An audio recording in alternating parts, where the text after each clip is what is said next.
Gracias. Oye, como dije, estoy impresionado de la cantidad de gente que hay hoy día, por lo poco, no por lo mucho. Y me preocupa también porque teníamos un calendario de presentaciones que parece que no va a ser respetado. Así que... ¡Ah! Eso. Bueno, hoy día vamos a hablar de OTAs de salida referida a tierra, o de salida single-ended, como se dice en inglés, ¿cierto? Ya vimos algunas implementaciones prácticas de OTAs totalmente diferenciales. Y hoy día, por primera vez, vamos a ver OTAs con salida referida a tierra, que son similares al clásico OPAMP de propósito general. O sea, hasta ahora habíamos visto cosas como esto. Hoy día vamos a ver cosas como esto, que tienen una salida, el otro tiene dos. Esta salida está en torno a un modo común, esta otra está referida a tierra. Aunque no se usan mucho como amplificadores internos en el camino de señal de circuitos de alto desempeño, porque alto desempeño generalmente OTA, cuando se quiere precisión, por ejemplo, pueden servir como amplificadores auxiliares en circuitos de polarización o amplificadores para sacar señales hacia afuera del chip. Entonces, OTA de salida simple. A ver, antes que este. El primer OTA de salida simple que vamos a estudiar, el OTA de salida simple desde,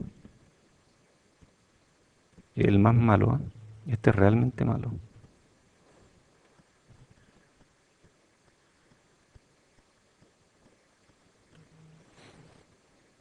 Imagínense que esto tiene realimentación de modo común. No más fome aún, sin realimentación de modo común. ¿Quién establece el modo común de salida ahí? Esto es R. Claro, pues si yo tengo I, aquí tengo I medios por R, y aquí tengo I medios por R. Entonces ahí tengo modo común de salida definido. O sea, aquí no se requiere realimentación de modo común. Esto no es una pelea entre fuentes de corriente, sino que es una caída de tensión a través de R. Bueno, VI, P, VIM, ¿sí? Y esta es mi salida, veo. Ese es el más básico, ¿ah? Ese está referido a tierra, porque la salida no es diferencial, listo. Pero ese es muy malo. La siguiente alternativa es este, que está acá. Que este lota de salida simple ya no es el desde, pero sigue siendo muy básico. Veamos cómo funciona esto. ¿Qué es esto que está acá? Es el par diferencial, ¿cierto? En la entrada, ahí tenemos la entrada que sube VID medio, bajan VID medios. ¿Y qué tenemos acá?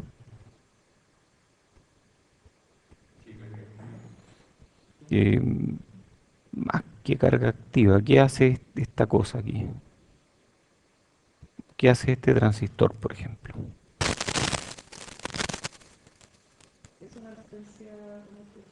Ya, está conectado como diodo, ¿cierto? Y al conectarlo a este otro, y un espejo de corriente, ¿cierto? De hecho, aquí está, espejo de corriente. Entonces, ¿qué es lo que pasa? Si este voltaje sube, ¿qué le pasa a la corriente por este transistor? Si este voltaje sube, este sube, ¿cierto? Se vuelve más grande.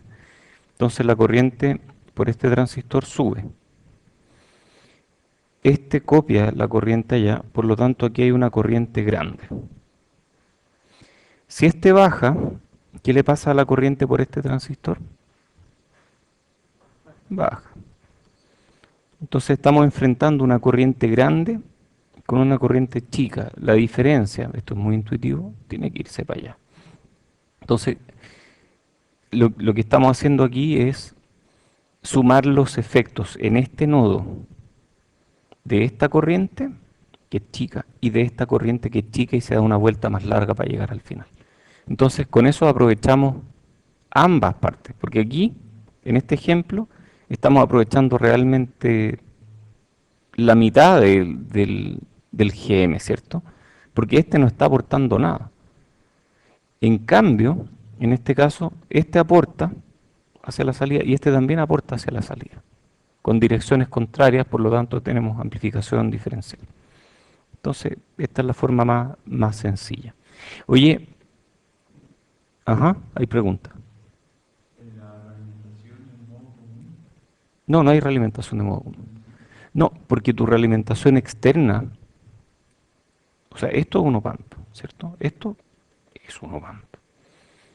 Y tu realimentación externa, por ejemplo, así, establece la salida. O sea, si la salida, si esto es VI, digamos que esto es R2, esto es R1, yo espero que VO sea igual a VI por 1 más R2 partido por R1, ¿cierto? Si es que VO no fuera VI por R2 por 1 más R2 partido por R1, entonces aquí va a haber una diferencia que va a forzar a que la salida esté a este voltaje. Entonces, la salida está bien definida gracias a la red de realimentación.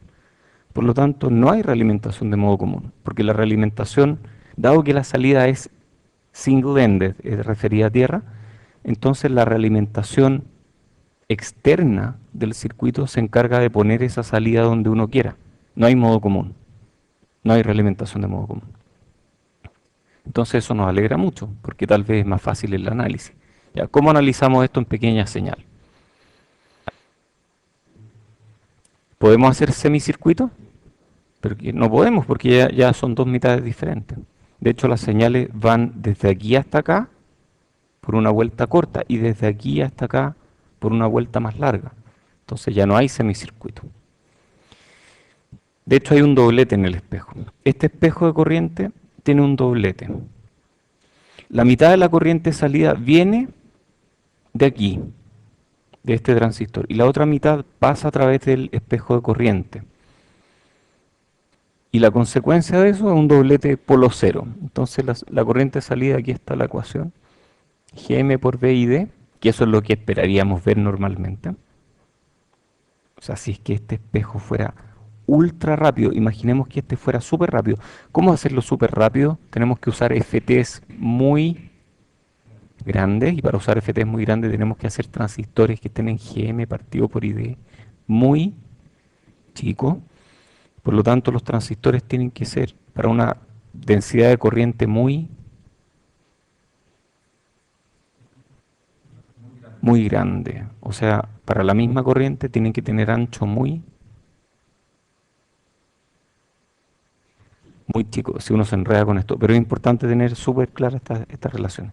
Entonces, si este par es chico, pero si es chico, estos van a estar mal emparejados. O sea, hay un montón de consecuencias. Pero si este par es chico y pasa harta corriente por ahí, va a tener un FT grande, por lo tanto, va a ser rápido. Pero bueno, asumiendo que no es infinitamente rápido, tenemos este extra que nos aparece en la ecuación. Y ese extra produce un polo y un cero. Y uno dice doblete. Bueno, doblete significa que están casi a la misma frecuencia. Yo veo que están a una frecuencia 2 por de diferencia. Primero aparece un polo, después un cero. O sea, yo esperaría ver esto en la respuesta, ¿cierto? Aparece un polo y un cero, y hay 2 por aquí. Pero 2 por en una escala logarítmica no es nada. No se ve. Se ven al lado uno del otro. Es un doblete. Em, el polo está en omega TP medios. ¿De dónde sacamos eso? ¿Por qué está en omega TP medios? ¿Se podrá sacar de aquí ¿Se podrá sacar intuitivamente ese valor? A ver, ¿cuál es la... Supongamos que el polo está aquí, en este nodo. Podemos suponer eso. ¿Cuál es la impedancia aquí? Este está conectado como diodo. O la impedancia de este nodo, más bien. La impedancia de este nodo es lo que hay hacia abajo, que es RO paralelo, lo que hay hacia arriba, que es 1 partido por GMP. Perfecto.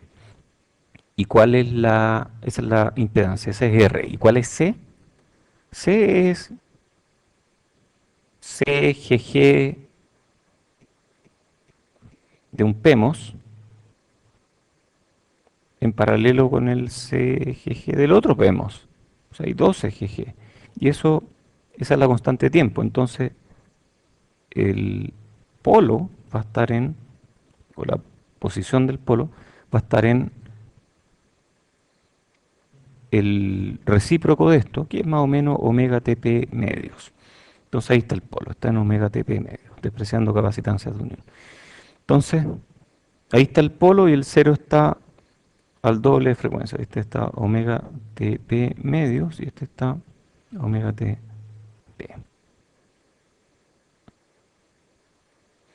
Perfecto, y eso produce problemas.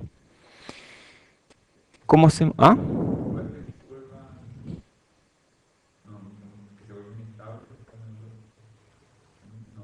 Están cerca, en general como que hay cierta cancelación de fase, porque están a distancia relativamente corta, entonces las fases se cancelan, pero, y están lejos, están arriba en frecuencia, entonces no me afectan mucho el ancho de banda, pero sí me afectan la respuesta transiente. Oye, ¿cómo hacemos un buffer de ganancia unitaria? Este es bueno. Si queremos conectar este transistor, perdón, este amplificador como buffer, para el mismo OTA conectamos la salida con la entrada inversora. La salida con la entrada inversora. ¡Wow! Así de simple. Ahí tenemos un buffer de ganancia unitaria. Y este circuito funciona impecablemente bien como buffer. Oye, ¿y será realmente un buffer de ganancia unitaria? Es que se puede analizar de varias formas diferentes. Por ejemplo, yo aquí tengo GMN. Desde esta entrada hasta esta corriente hay GMN, ¿cierto? Y desde esta corriente hasta acá, la ganancia de esto copia la corriente, por lo tanto copia el GM. O sea, de aquí a allá hay GMN.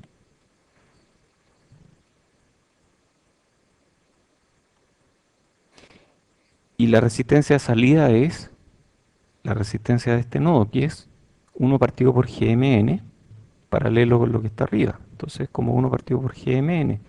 Entonces, el GM efectivo es GMN, el RO es como 1 partido por GMN, la ganancia es como 1. Eso en pequeña señal. Si uno lo mira en gran señal, se ve un poco distinto, porque en pequeña señal el nivel de C no se mantiene. Aquí el nivel de C sí se mantiene. O sea, si esta salida es muy chica, si esta salida es muy chica, esta diferencia crece mucho y hace que este tire más fuerte, por lo tanto este tira más fuerte, por lo tanto la salida tiende a subir. Entonces esto está realimentado en DC también. La realimentación es AC y es DC. Entonces si yo aquí pongo 2.38 volts, a la salida aparece 2.38 volts. Asumiendo que la ganancia A, cuando elimino esta conexión, es suficientemente grande. Oye, entonces con 5 transistores hago un buffer. Y pucha, que nos complicábamos para hacer un buffer nosotros, ¿ah? Y es tan fácil hacer un buffer. Les cuento el problema de estos buffers. El problema es que consumen mucha corriente. O sea, si uno quiere hacer un buen buffer, la gracia del buffer es que tenga una impedancia de salida chica. Y para que tenga una impedancia de salida chica, necesito un GM muy grande. Y para hacer GM muy grande, necesito corriente muy grande. Entonces, al final, estos buffers funcionan bien, pero consumen mucha corriente. Si queremos que la impedancia de salida sea realmente chica. Profesor, Sí, me surgió una duda porque veo eso y veo que por decirlo así, el rango de entrada está acotado por abajo por una corriente. Entonces, ciertamente, ciertamente. El rango de entrada aquí, hasta arriba puedes llegar bien arriba, hasta abajo no tanto, porque aquí tienes VGS y debajo de este VGS tienes al menos VOB. Entonces no puedes bajar mucho. y, pues, y no puedo poner un PEMOS abajo y usar Un PEMOS aquí, dices tú. claro, un PEMOS abajo y usar un BD más, es decir, bajo cero. No, aquí no puedes usar PEMOS y la razón es que tu VGS queda mal definido aquí. Entonces tienes una pésima fuente de corriente. Porque en el PEMOS el VGS va ahí. Y este se está moviendo. Entonces tienes una mala fuente de corriente. En cambio, un NMOS, tu VGS está aquí y ambos voltajes están fijos. Por lo tanto, tienes una buena fuente de corriente. Pero respecto a lo que tú dices, el rango de salida es igual al rango de entrada de modo común, que está limitado. Entonces, si queremos hacer que funcione mejor, podemos hacer una arquitectura de OTA basada en cascodo plegado. Entonces, perfectamente podríamos hacer un cascodo plegado como los que teníamos en las clases anteriores. Y de hecho, después vamos a ver alguna. No, veámoslo al tiro mejor. Page. Entonces, hagamos un cascodo plegado. Tengo mi NMOS como bump, ¿sí? Oye, ¿y qué es esto entonces? ¿Esto que está acá? Ese es mi par diferencial con fuente cascodeada. Ya, y aquí tenemos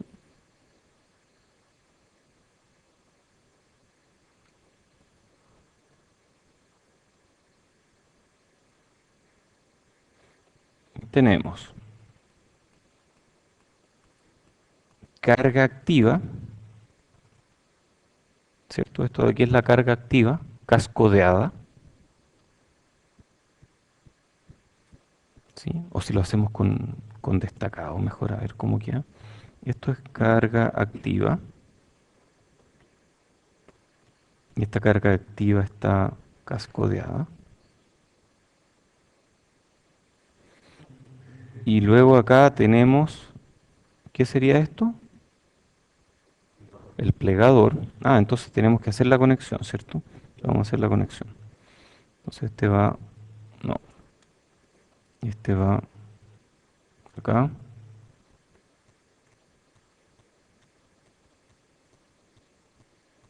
Y este va acá.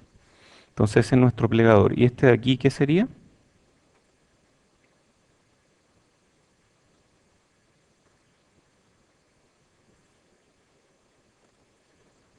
Entonces estos de aquí son plegador. Esto es carga activa, cascodo de carga. ¿Y este? ¿A quién está cascodeando esto? Cascodea la entrada. Este está cascodo para par diferencial. Perfecto. Y ahí está nuestra salida. Ah, pero nosotros queríamos hacer que esto fuera single-ended. ¿Cómo lo hacemos? ¿Cómo lo hacemos single-ended?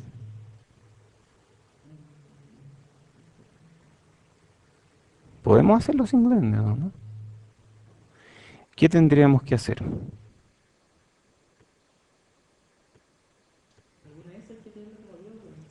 Ajá, tenemos que tirar algunos de estos como diodo. Entonces hay varias alternativas. Una de ellas, por ejemplo, hacer esto. Y ese es veo. Otra de ellas, otra alternativa, es colgarnos de aquí.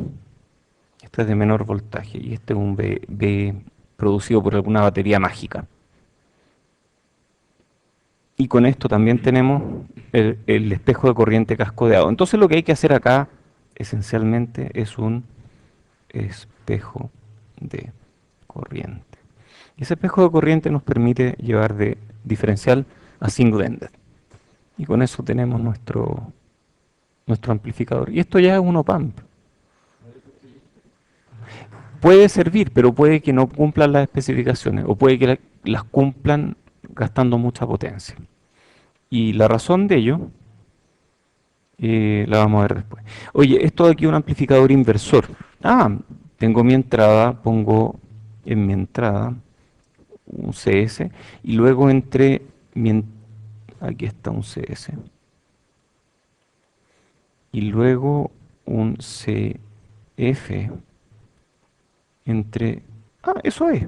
Eso es exactamente un amplificador inversor con capacitores conmutados. Bueno, no estoy mostrando aquí los switches. Qué divertido. Y esto puede ir a tierra, y aquí voy a VSS negativo, o si quiero poner tierra aquí, tengo que poner algo distinto acá, pero es divertido. Oye, ¿cuánto vale CX? ¿Cuál era CX? ¿Se acuerdan? CX. CX para calcular beta. ¿Y cuánto vale TDS? Yo puedo hacer TDS aquí, porque aquí tengo realimentación. Bueno, aquí tengo una realimentación local también. Entonces, ¿cómo calculo el TDS? Es curioso esto. Es curioso. En realidad es complicado. Parece que hacer circuitos diferenciales es más fácil para hacer análisis, ¿cierto? Circuitos single-ender son difíciles de analizar. Porque uno no puede tomar la técnica del semicircuito. Aquí no vale. No vale porque no es simétrico. Ok, ¿qué pasa cuando queremos hacer dos etapas? Bueno, la primera etapa, aquí, a ver, ayúdenme. ¿Qué es esto? Fuente corriente. ¿Qué es esto? Espejo de corriente. Y es la cola, ¿cierto? Esto me produce la fuente de cola. Entonces, esto de acá, ¿qué será? Par diferencial. Esto de acá, ¿qué será? Estoy copiando la corriente. Entonces, estoy haciendo esa técnica que aprendimos recién. Entonces, esta salida de la primera etapa ya es diferencial. ¿Qué será esto?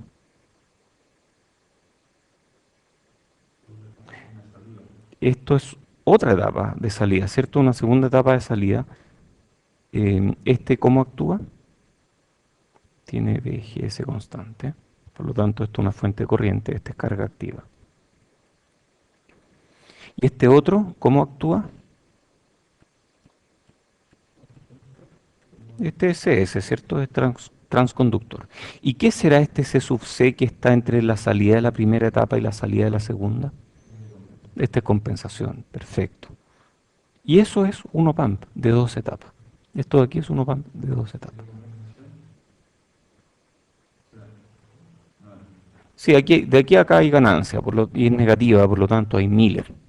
Y el capacitor de compensación es un capacitor Miller. Sí,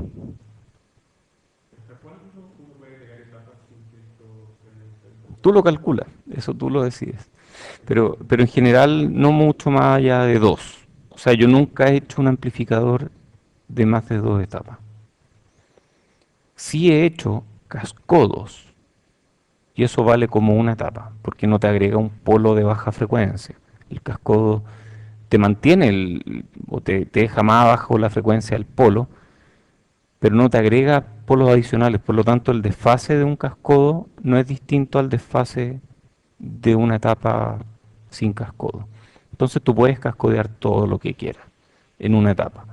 Luego una segunda etapa, por ejemplo, etapa de salida, y luego no hay más. Hay amplificadores con más etapas, pero yo no lo he hecho nunca. Se puede, pero la compensación es más difícil. La técnica de compensación que aprendimos unas ecuaciones que son súper fáciles, esas ecuaciones cambian. Entonces hay que tener mucho cuidado. Oye, y bueno, hablemos del desnivel u offset sistemático. ¿Qué será el desnivel u offset sistemático? ¿Por qué le ponemos este apellido de sistemático? ¿A qué se refiere? ¿Qué otro offset podría haber que no sea sistemático? ¿Cuál es el antónimo de sistemático en este contexto? Aleatorio. Si no es sistemático, entonces es algo que tú no puedes predecir, por lo tanto es aleatorio. Entonces hay un offset que es aleatorio, que podemos calcular con coeficientes de Pelgrom. ¿Se acuerdan de eso? De Pelgrom, de esto de disparidad, mismatch. Teníamos unos coeficientes que dividíamos por el área del transistor. Bueno, es el offset aleatorio. Y está el offset sistemático, que este ocurre aunque todos los transistores queden perfectamente dibujados. Y lo vamos a ilustrar con este esquemático que aparece en el libro de Gray y Meyer, que dice lo siguiente. Vamos a alimentar esto con VDD y menos VSS. ¿De acuerdo? El offset, ¿cómo definimos el offset? Si yo tengo un amplificador que estoy alimentando con VDD y menos VSS. Y tiro a tierra las dos entradas. ¿Cuánto debiera ser la salida? Tierra. ¿De acuerdo? Y si no está en tierra, entonces tengo offset. ¿Estamos de acuerdo? Ya. Partimos de la definición. Entonces yo quiero que cuando alimento con tierra las entradas, y cuando este está en VDD y este está en menos VSS y es simétrico, yo esperaría que la salida esté en cero. Yo esperaría que este esté en 0 voltios. ¿Cuánto tiene que valer VI2 para que la salida esté en 0 voltios?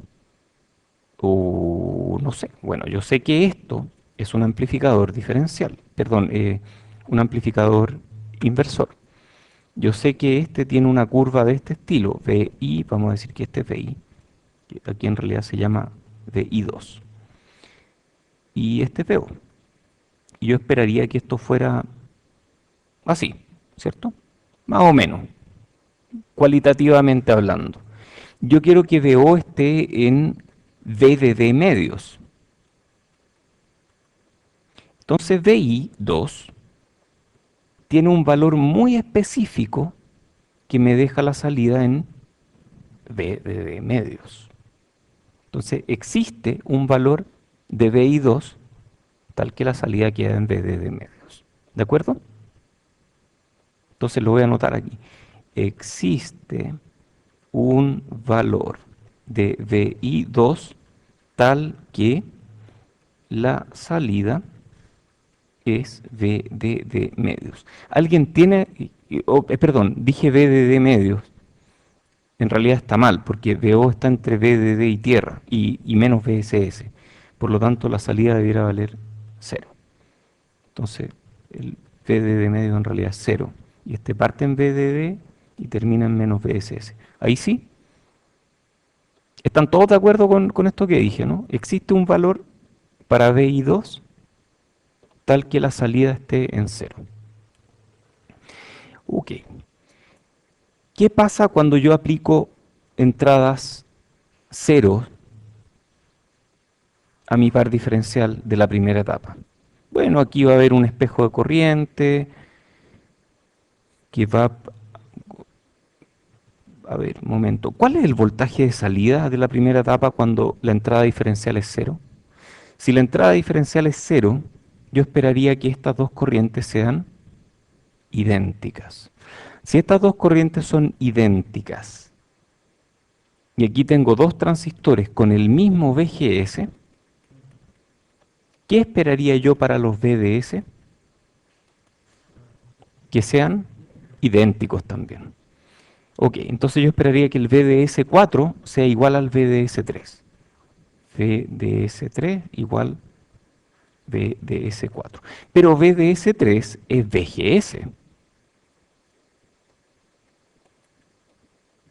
Entonces VDS4 va a ser igual a VGS4.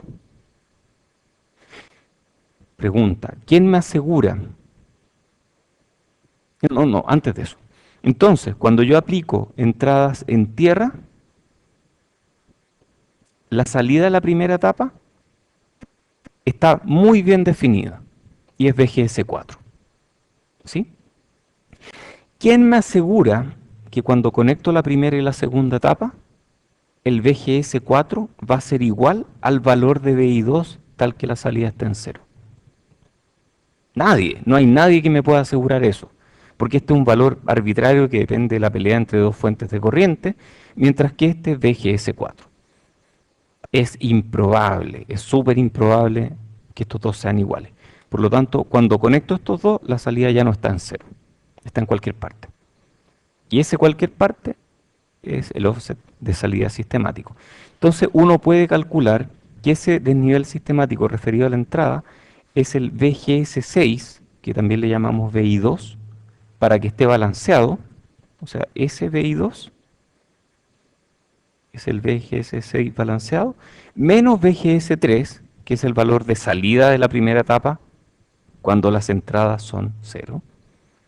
Y si eso yo lo divido por la ganancia de la primera etapa, llego al offset sistemático referido a la entrada. Es una ecuación muy simple, está explicado en el Gray y Meyer, tal vez así en principio un poco difícil entenderlo, pero créanme, no es muy complicado. Entonces yo puedo calcular el offset sistemático, ¿cómo lo arreglo?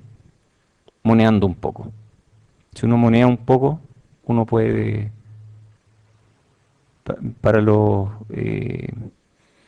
para los que me están viendo en YouTube, monear significa, es una expresión coloquial que usamos acá, que significa cambiar parámetros como un mono, como lo haría un mono, hasta llegar a algo que quede más o menos bien. Ok, sí, sí, hay preguntas, Jorge.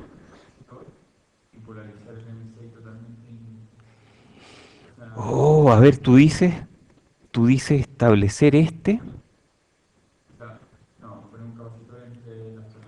Ah, aquí. Tú dices aquí. Ok, podría hacer eso. El problema es que tu amplificador ya no amplificaría en DC. O sea, tú dices ya yo polarizo esto y este queda en cero por esta polarización, por ejemplo. Sí, el problema de esto es que tu amplificador ya no amplificaría en DC. O sea, si tú le metes una entrada constante, da lo mismo lo que sea, la salida va a ser constante. Sí. Oye, hablemos de etapas de salida ahora. Ahora veremos algunas topologías que permiten manejar cargas resistivas en contraposición a las cargas típicas que están dentro de los chips que son capacitivas. Entonces, dentro de un chip todas las cargas son capacitivas, fuera del chip hay cargas resistivas y estas topologías que vamos a ver ahora nos permiten ver qué pasa ahí. Entonces hay etapas de salida que son necesarias para manejar cargas resistivas con un R relativamente bajo, del orden de 1 kilo o de 10 kilos. Ese R relativamente bajo nos mata la ganancia. Mi GM efectivo por un R de 1 kilo mata mi ganancia. Esto se usa mucho en filtros de RC continuos que pueden estar dentro de chips o pueden ser cargas resistivas fuera de chip o manejadores de línea, por ejemplo, par trenzado para Ethernet, etc. Entonces hay varias soluciones y las vamos a mirar con cierto detalle. Usar un OTA más un seguidor de voltaje, más un buffer. El problema de eso es que nos limita la excursión de salida. Otra solución es usar un OTA más una etapa SS de ganancia baja, por ejemplo, tal que el GM-RL de la segunda etapa sea 1. Entonces, en el fondo estamos dispuestos a perder esa ganancia con tal de que no haya mucha atenuación. Y si queremos, por ejemplo, que el RL sea 50 ohm, que es una carga súper chica, pero que se usa en electrónica, se usa para bajo ruido, se usa para pares trenzados, Ethernet, etcétera.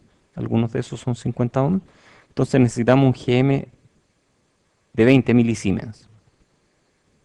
Y para un GM partido por ID de 20 milisiemens por miliamper, no, perdón, de 10 milisiemens por miliamper, necesitamos una corriente de 2 miliamperes, o sea, mucha corriente. Y lo otro, usar etapas de salida más sofisticadas en las cuales nos vamos a centrar ahora. Entonces, ¿cuáles son las etapas de salida según nomenclatura? Esta nomenclatura es muy antigua, no he estudiado de dónde viene. Mi sospecha es que viene de la época de los tubos de vacío. Yo creo que es muy antigua. Están los amplificadores de clase A, en que los dispositivos de salida conducen durante todo el ciclo de la onda sinusoidal. Entonces, asumiendo una onda sinusoidal, un amplificador de clase A tiene transistores que están operando todo el rato. Por ejemplo, una etapa de CD con polarización por fuente de corriente constante. Perdón, fuente de corriente constante. Entonces tengo este. Esto es etapa de salida clase A. Porque siempre hay corriente por el transistor. Si estoy en el semiciclo positivo hay corriente, en el semiciclo negativo también hay corriente. Este otro, ¿será etapa de salida clase A? Uno SS. No, pero no miremos eso, no miremos voltaje negativo. Si es que tengo, siempre hay corriente circulando aquí, para que este no caiga en corte o qué sé yo. Por lo tanto, esto es clase A también. No es una buena etapa de salida porque tiene una impedancia de salida muy alta. Aún así, Si quisiéramos usarlo, esto es clase A. Entonces clase A circula todo el rato. Clase B, el dispositivo de salida conduce por 50% del ciclo. La definición es por exactamente un 50%. En la práctica la definición es cerca de un 50%. Entonces yo enciendo un rato un transistor y la otra mitad lo apago. Entonces uno dice, chuta, ¿cómo voy a amplificar una sinusoidal? Bueno, aplicando pares complementarios. Por ejemplo, si tengo un seguidor de fuente NMOS,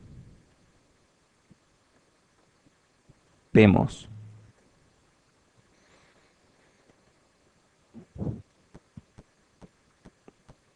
y aquí aplico un op-amp VI y este es VO. Entonces, cuando VI sea mayor que tierra, por ejemplo, va a estar operando este transistor. Y cuando VI sea menor que tierra, va a estar operando este transistor. Entonces va a estar uno o el otro operando. Uno va a operar para la mitad de la forma de onda, el otro va a operar para la otra mitad de la forma de onda, y complementándose ambos, tenemos que el amplificador entero funciona bien. Pero es importante ver aquí que eh, cada transistor conduce por la mitad del ciclo. No hay corriente de C durante los cruces por cero. O sea, si yo meto cero aquí, la salida es cero y no hay corriente de C en ninguna parte. Y está el clase AB. Hay otros más, hay clase C, D, F, no sé hasta dónde. Pero está el clase AB, que es un amplificador que, bueno, si este es 100% del ciclo y este es 50%, el clase AB mayor que 50 y menor que 100. Clase C es menor que 50%. Y así, hay diferentes. Pero estos son los más importantes. El clase AB es posiblemente el más eficiente. La eficiencia está súper documentada. ¿Ah? No la vamos a ver en detalle aquí, pero uno puede calcular eficiencia máxima teórica de un amplificador clase A, de un amplificador clase B, sometido a cierto supuesto, y de un amplificador clase AB. Un ejemplo es un inversor simple, o sea, un inversor lógico, un inversor. Oye, estos son parecidos, pero aquí tengo el NMOS arriba, aquí tengo el NMOS abajo. Este es un inversor. Y este inversor opera más de un 50% y menos de un 100% del ciclo. ¿Cómo sé yo eso?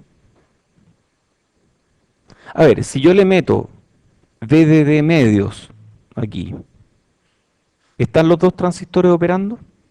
Sí, están los dos operando. Si yo le meto VDD aquí, ¿están los dos transistores operando? No, hay uno operando, ¿cierto? Va a estar el NMOS operando, el PMOS no. Si yo le meto 0, ¿están los dos transistores operando? No. Entonces, cada transistor opera durante más de un 50% y menos de un 100% del ciclo. Entonces, esto es clase AB. Oye, qué divertido. Hay un tema con la no linealidad que podemos resolver. Porque de hecho, este de aquí, este inversor lógico, tiene serios problemas de corriente cuando VDD medios en la entrada, ¿cierto? ¿Se acuerdan de esas curvas que veíamos en electrónica de corriente versus VI? Cuando VI es 0, uno de los transistores está apagado, no hay corriente. Cuando VI es VDD, uno de los transistores está apagado, no hay corriente. Pero cuando está en la mitad, hay un pic de corriente ahí horrible y que no hay forma de eliminarlo. Entonces yo podría eliminar esa corriente, o bajarla, no quiero eliminarla. Yo podría bajar la corriente DC que esta cosa consume cuando tengo VDD medios, haciendo que cuando mi entrada es VDD medios, este transistor tenga un VGS más chico. ¿Cómo podría ser que este transistor tenga un VGS más chico cuando mi entrada es VDD medios? Una alternativa es poniendo una fuentecita aquí. Y de esa forma le achico el VGS a este transistor y hago que la corriente baje. ¿Y qué hago para bajar el VGS de este otro transistor cuando estoy en VDD medio? Lo mismo, pongo una fuentecita flotante aquí y hago que la corriente baje. Y dependiendo del valor de estas fuentes de voltaje flotantes, es cuánto puedo bajar la corriente. Esto va a ser importante después. Entonces, gráficamente, estas son las etapas de salida. ¿Cuál sería esto? Clase cuánto, donde hay corriente todo el rato. Esto es clase A. Donde hay corriente la mitad del ciclo, clase B. Donde hay corriente por más de la mitad del ciclo. Esta es clase AB y esta de aquí es clase C. Entonces, clase AB, cada transistor opera por más de la mitad del ciclo. Aquí hay referencias de etapas de salida. De nuevo está este paper de Hogervorst, que es de los más citados que hay en este curso y en el IEEE, yo creo, porque son papers como de review, como que analizan algo y todo el mundo los cita. Y hay otros más. Entonces, esta es la etapa de salida clase AB. ¡Ah! Son muchos transistores. A ver, momento. Esta era mi etapa de salida clase AB. Era un inversor lógico, ¿cierto? A ver, aquí está mi inversor lógico. Y mi entrada es diferencial y tiene cosas raras aquí que no sé lo que son. Sí, Todas esas fuentes son de voltaje. estas que son así son de corriente. O sea, todas son de corriente. Estas que son así son de corriente, sí. Son todas fuentes de corriente. Oye, espera. Volvamos a esta cuestión. Yo dije en algún momento, anticipándome a lo que venía, que a mí me gustaría establecer unas fuentes de voltaje aquí, flotantes, que en lo que vamos a ver se llaman translinear loop translineal. Queremos que estas fuentes de voltaje tengan el valor correcto para establecer mi corriente DC de salida cuando mi entrada es cero o cuando mi entrada es VDD medio, dependiendo de cómo la está alimentando. Entonces, la clave está en cómo elijo esas fuentes o cómo las calculo. Y lo que vamos a hacer es usar transistores para calcular esas fuentes. Por ejemplo, vamos a poner este ejemplo. Yo aquí tengo un VGS. A ver, esta es una fuente de corriente I, le vamos a llamar I sub N le vamos a llamar, ¿ok? Entonces yo tengo un VGS, dos VGS. Entonces este nodo está a 2 VGS. ¿Qué VGS? El necesario para que haya una corriente I sub N aquí. Luego aquí tengo un transistor por el que está circulando la misma corriente, o estos dos veces, por lo tanto hay mitad y mitad, entonces aquí cae en un VGS. Entonces este nodo es 2 VGS menos un VGS, este queda a 1 VGS. Entonces este de aquí está justo al VGS necesario para que yo tenga esta corriente. Entonces esta corriente define el VGS de este transistor y este transistor tiene su corriente de salida muy bien definida. Si no existiera todo este loop translineal que les mostré aquí, este transistor, cuando la entrada es VDD medio, este transistor tendría una corriente horriblemente grande. En cambio ahora está limitada gracias a este loop translineal. Lo mismo pasa con el PMOS. Aquí tenemos una corriente que es la misma I sub P, pero es la misma. Es la misma corriente. Y este I sub P, al pasar por estos dos de acá, produce hay un VGSP, otro VGSP. Entonces aquí, en este nodo, hay dos VGSP menos que VDD. Le restamos uno y tenemos un VGSP. Entonces este transistor tiene un VGS necesario para que en DC su corriente sea la que definimos acá. Entonces, todo esto es exactamente lo mismo que esto que está acá, definiendo esos voltajes de manera mágica para bajar la corriente. Y esa manera mágica a través de este loop translineal, en que definimos VGS y luego restamos VGS para tener los VGS correctos aquí. ¿Qué hace esto de acá? Es un poco raro entenderlo, pero lo que está haciendo esto es, imagínense que esto es parte de la rama de salida de un casco doblegado. Entonces digamos que yo me cuelgo de aquí y en vez de sacar mi salida aquí,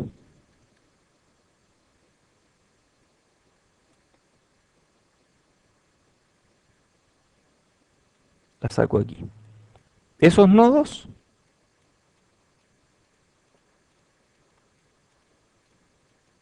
son estos nodos.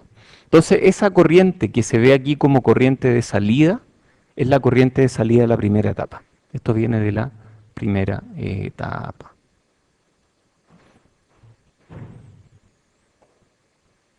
¿Y esto funciona? Sí, y funciona increíblemente bien. Jorge.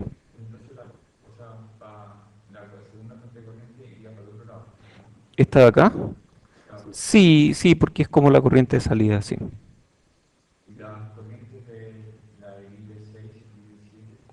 Estas de aquí deberían ser tales que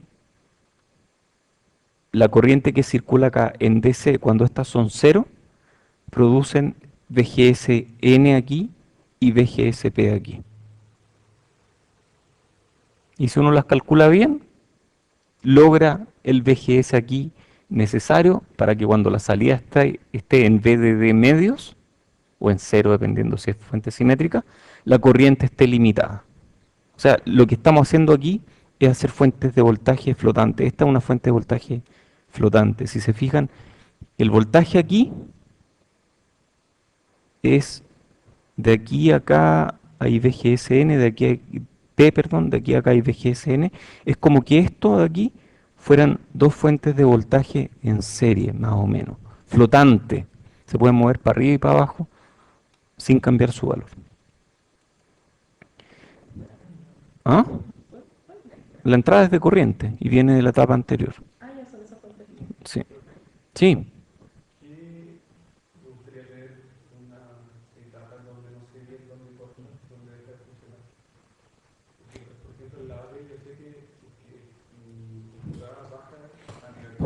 Ujú. No, no, deja de funcionar uno de los dos transistores. Tu pregunta debiera quedar respondida aquí. Aquí está M26 y M25, que son los dos transistores que están acá. M25 y M26. Entonces, cuando la corriente de entrada es cero, tenemos un nivel de C para M26 y un nivel de C para M25, para las corrientes de M26 y M25. Si la entrada sube mucho, si la entrada de corriente sube mucho, enciendo M25, que tiene una corriente negativa, negativa según como la estoy mirando, y esa corriente me entrega la corriente que yo necesito a la salida. Si en cambio mi entrada de corriente se vuelve de signo contrario, M25 queda prácticamente apagado, casi no tiene corriente, tiene una corriente muy pequeña, pero M26 hace cargo. Y si yo sumo estas dos corrientes, llego a esta curva verde, que apenas se ve, y que hace que la corriente total sea la que yo necesito. Entonces cuando el voltaje es alto, uno de los dos transistores se lleva la mayor cantidad del trabajo. Cuando el voltaje es bajo, el otro transistor se encarga. ¿Por qué nunca apagar uno? Hay razones más que filosóficas para hacerlo. Cuando uno apaga un transistor, se demora un poco en encender. Entonces, si yo apago los transistores, lo apago y llego a corriente cero, cuando lo quiera encender se va a demorar un poco y ese poco puede afectar mi desempeño. Entonces, yo nunca apago los transistores, pero los dejo con corriente mínima cuando no están aportando la salida y cuando están aportando me dan toda la corriente que necesito que me den. Esto es una idea súper buena, es genial.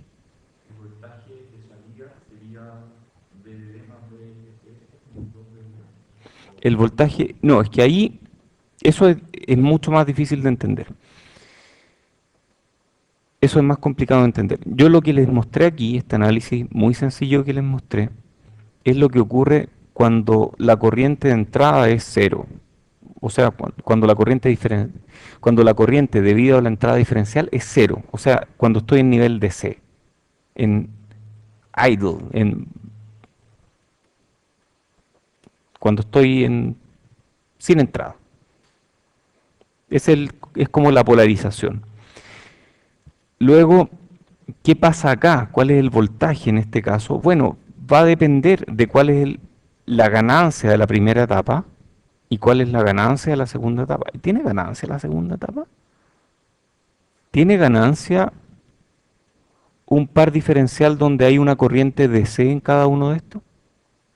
Par diferencial, dije, un inversor lógico. Esto es un inversor lógico. Los inversores lógicos tienen ganancia. Tienen GM de este más GM del otro por R out del paralelo. Entonces, si hay ganancia en la segunda etapa, si hay una buena ganancia. Entonces, respondiendo a tu pregunta, hay ganancia de aquí a acá y por lo tanto el voltaje de salida va a ser el efecto de esa ganancia. Bueno, si hay realimentación, el voltaje de salida va a quedar establecido por la realimentación. Entonces este nodo va a quedar establecido por la realimentación. Pero sí, el voltaje de salida es el resultado de la ganancia de la segunda etapa.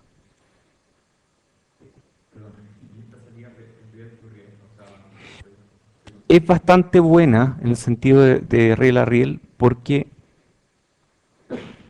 si yo aplico una entrada, finalmente voy a estar encendiendo a full uno de estos y apagando a full el otro. Entonces, esta salida puede llegar hasta el riel inferior, si es que este transistor está encendido, y esta salida puede llegar al riel superior si es que ese transistor está full encendido. Entonces, uno mira esto y ve después que... Ah, no, este es de entrada. Bueno, esto sí, rail to rail input output. Efectivamente, eso es lo que nos permite llegar a los rieles. ¿Qué les cuesta a los gallos que diseñan op-amps comerciales hacer esta cuestión para que lleguen Bueno, hay un tema de desempeño también, pero porque cuando nos acercamos a los rieles la ganancia empeora, la ganancia de la segunda etapa empeora mucho. Entonces puede que eso sí nos afecte, pero sí, esta es salida de riel a riel. Oye, y juntando todo, así nos queda más o menos el op-amp completo. Esto ustedes al principio del curso se habrían vuelto locos de haber entendido algo así. Ahora ustedes pueden entender lo que hace cada uno de los transistores aquí. Vamos de a poco. ¿Qué será esto de acá? Par diferencial de entrada. ¿Y por qué tenemos dos pares diferenciales? Entrada de riel a riel, exacto. ¿Qué será esto de acá? Bueno, claramente estos de aquí plegando, están plegando el par PMOS. Y estos de aquí serán los cascodos de los plegadores. Perfecto. Y estos de acá están plegando el par NMOS, pero también, y esto es el cascodo, pero estos plegadores también están haciendo un efecto de convertir la corriente diferencial, mediante esta copia por espejo de corriente, en una corriente single-ended. Entonces esta corriente es single-ended para una entrada diferencial. Y luego viene nuestra segunda etapa, que en este caso es una versión un poco distinta de esta que vimos aquí, porque esta tenía una corriente de entrada que viene de la segunda etapa. En este otro caso es más bien single-ended. Entonces no nos colgamos. Podríamos haberlo hecho así también, eliminando esta rama, sí, podríamos haberlo hecho así. Pero esta otra forma de hacerlo.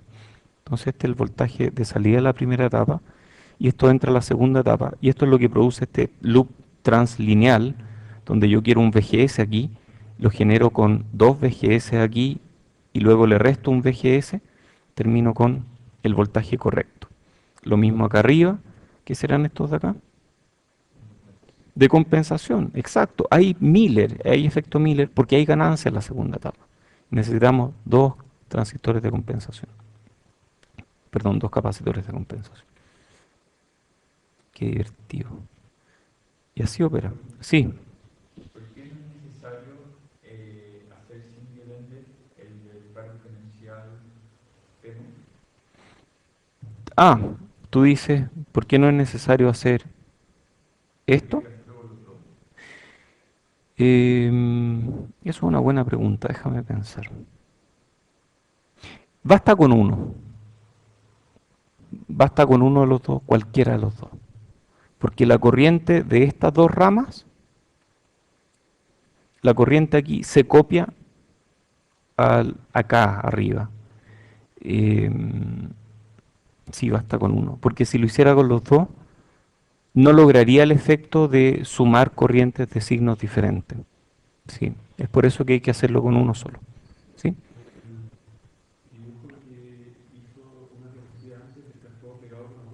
Sí,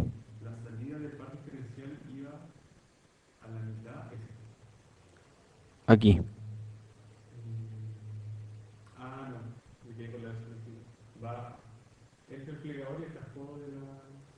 ¿Aquí? No, no, este es un nodo de baja impedancia.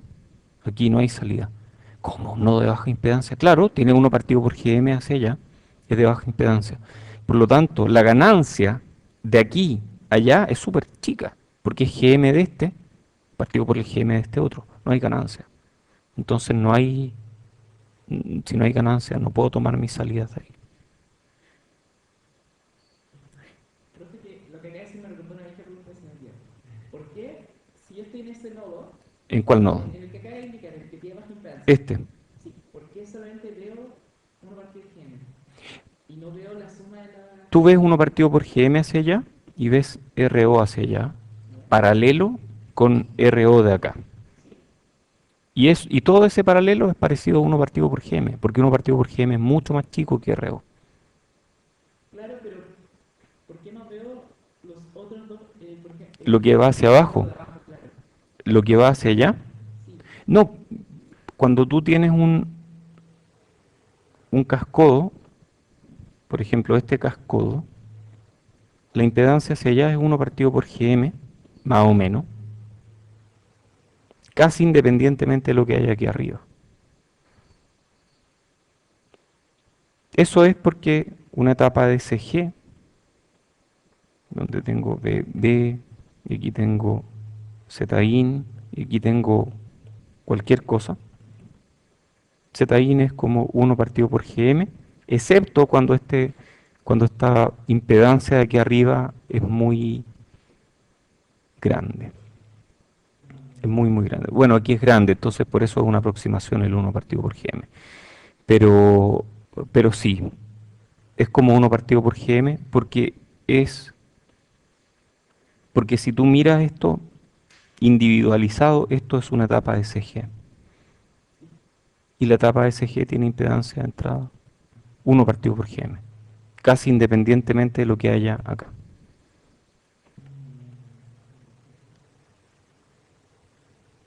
Sí, haz el ejemplo, calcula el Zin de esto, te va a tomar 5 minutos y va a resolver tu duda. sí, es que lo encuentro súper complicado eso. Que sea uno partido por GM independientemente de todo lo que sigue después. Claro, Pero haz el pero ejemplo, no, ponle un R. porque de alguna forma tengo una, por decirlo así, tengo una impedancia, ya tengo una impedancia en serie, entonces Sí, pero es que este gallo te cambia todo, te cambia cómo se ve la impedancia hacia arriba. Porque, a ver, pensándolo de otra forma, aquí hay una corriente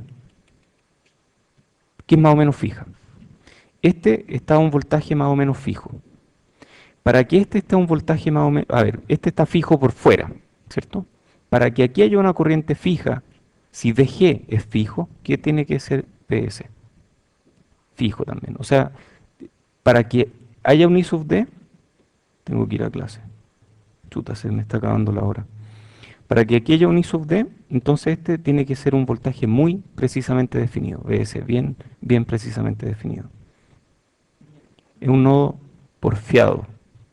Es un nodo que si no está en VS, aquí no hay I sub D. Entonces tiene que estar en VS. Por lo tanto, para que haya I sub D aquí, este tiene que estar en VS. Es un nodo muy precisamente definido. Un nodo que mantiene su voltaje. Y un nodo que mantiene su voltaje es un nodo de baja impedancia.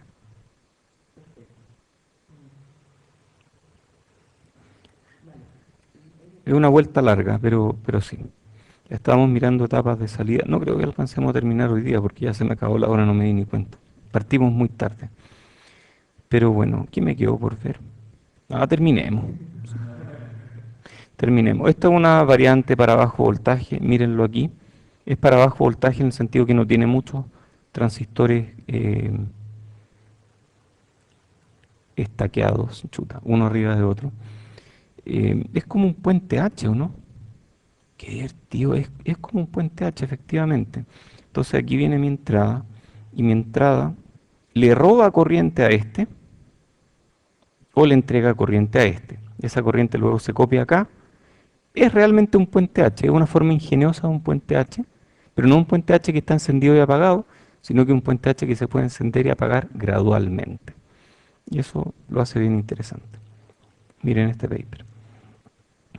Bueno, este es el mismo, pero en un op-amp completo. Y uno mira esto y dice, chuta, ¿voy a ser capaz de entender esto? Sí, se puede.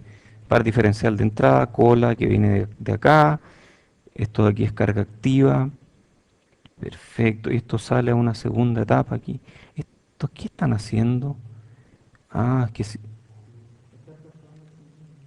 está pasando a single-ended, pero no está en este camino, sino que es como pasar a single-ended, luego de esto que un plegador. Este está actuando no como carga activa, está actuando como plegador. Está pasando a single-ended, esta es mi salida a la primera etapa, esta salida la meto a mi segunda etapa, y aquí tengo mi compensación, ¿y este qué será? RZ, es el RZ, perfecto.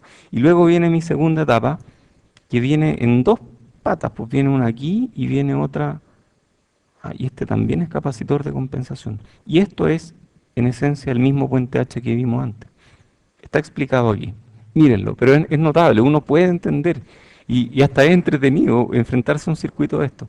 ¿Alguien ha hecho alguna vez un pedal de guitarra? ¿No? ¿Nadie? Bueno, después de ver esto, el circuito de un pedal de guitarra es trivial, es realmente trivial. Yo me acuerdo cuando partí en electrónica, miraba esto y decía, ¿alguien podrá entender esto alguna vez?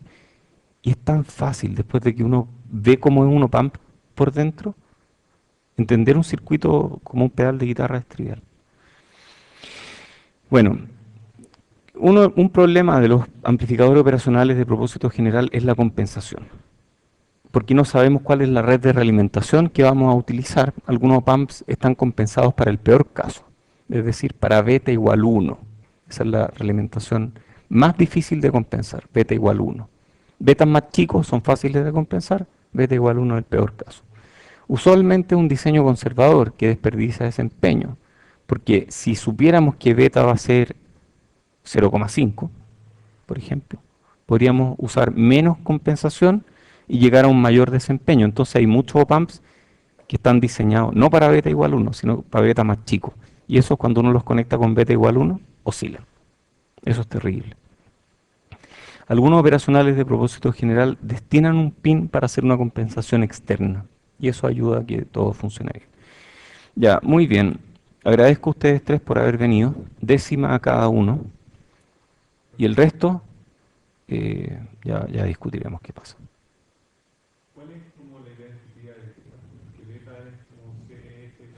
Beta es cuánto de la salida se realimenta la entrada. Si tú estás, beta es una cifra que te dice cuánta realimentación hay. Beta igual 1 es que estás realimentando todo. Beta igual 0 es que estás en lazo abierto. En lazo abierto, beta igual 0, todo es estable, nada oscila. Beta igual 1, peor caso, todo inestable.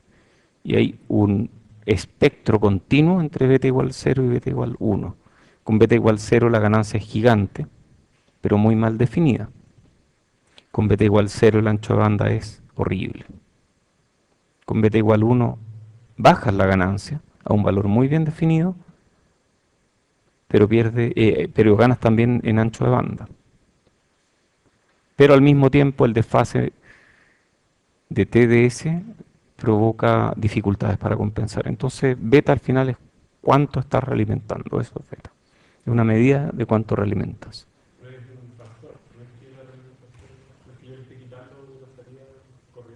No, beta es un factor. Es ese F partido por CS más CF más CX. Eso es cuánto de la salida yo estoy devolviendo a la entrada. Puede quedar, eso es una buena pregunta. Si tenemos circuitos de capacitores conmutados, donde la red es capacitiva, beta es puramente capacitivo. Pero en un circuito que tiene realimentación resistiva, beta es una red de resistencia al final. Y de hecho, ustedes, para el proyecto, van a tener que trabajar con beta según una fórmula resistiva, que no hemos visto aquí en el curso.